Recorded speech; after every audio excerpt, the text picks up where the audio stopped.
Hey, Ed here from 10,000 Foot View, and I've got another Google Ads quick tip for you today. Just before I jump in, a reminder to please like our content and subscribe to the channel. We post about Google Ads at least once every week. Okay, so today I'm going to be talking about Google's lookalike segments, or lookalike audiences as we generically call them. Yes, they work pretty similarly to what Meta or Facebook ads has. And yes, they are Google's replacement for similar audiences.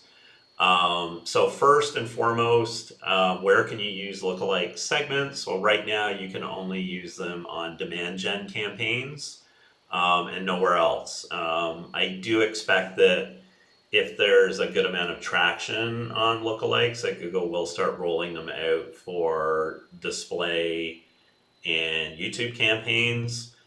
I don't see them using them for PMAX right now because that uses audience signals, which is a little bit different.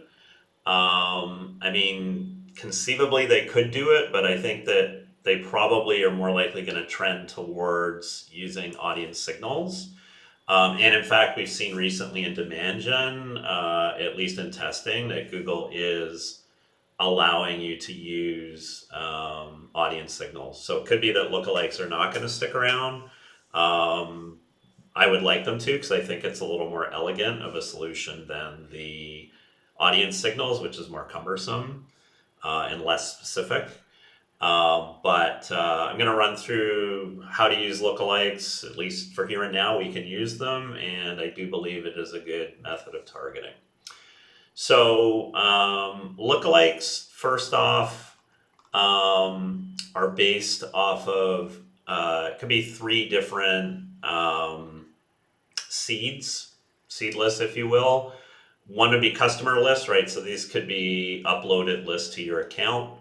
And that's probably the best one because it's representative of actual customers that have bought from you. Number two, it could be activity on your website or app, and that just means essentially remarketing lists. And that's definitely not going to be as precise in terms of targeting as your customers, but it should be indicative of at least people that have a strong interest in what you have to offer.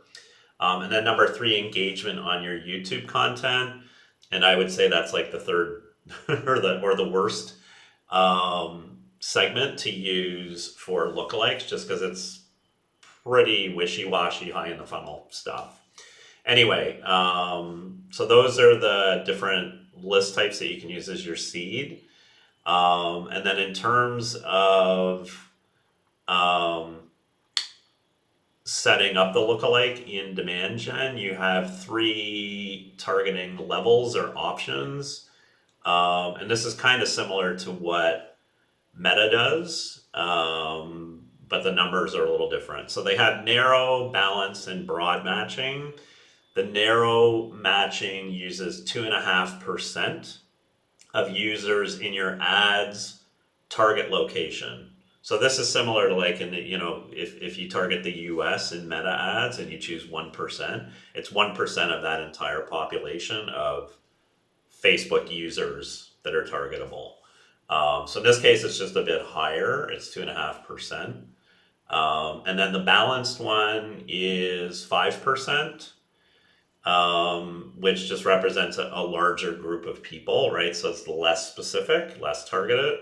And then broad is 10%. So, if you're starting out with lookalikes, and unless you have a very small geographic area or other limitations on your audience targeting, I would start with 2.5% and see how that goes. And if you're getting the results that you want, then you could try expanding that to scale up a little bit.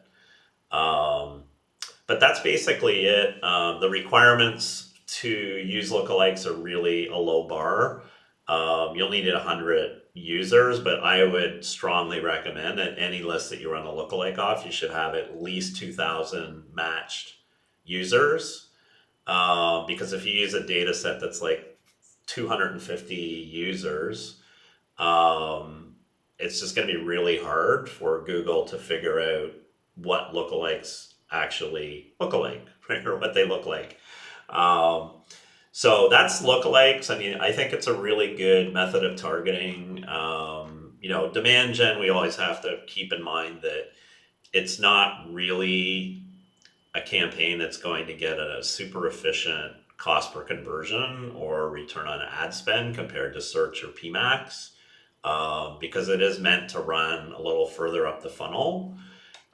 We do run remarketing through demand gen, and it works quite well for us, for our clients.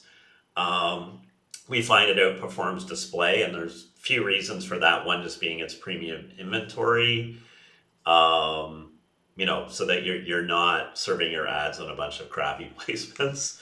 And the other thing is there is quite a bit of click fraud in the display network, and you can pretty much avoid that by running demand gen.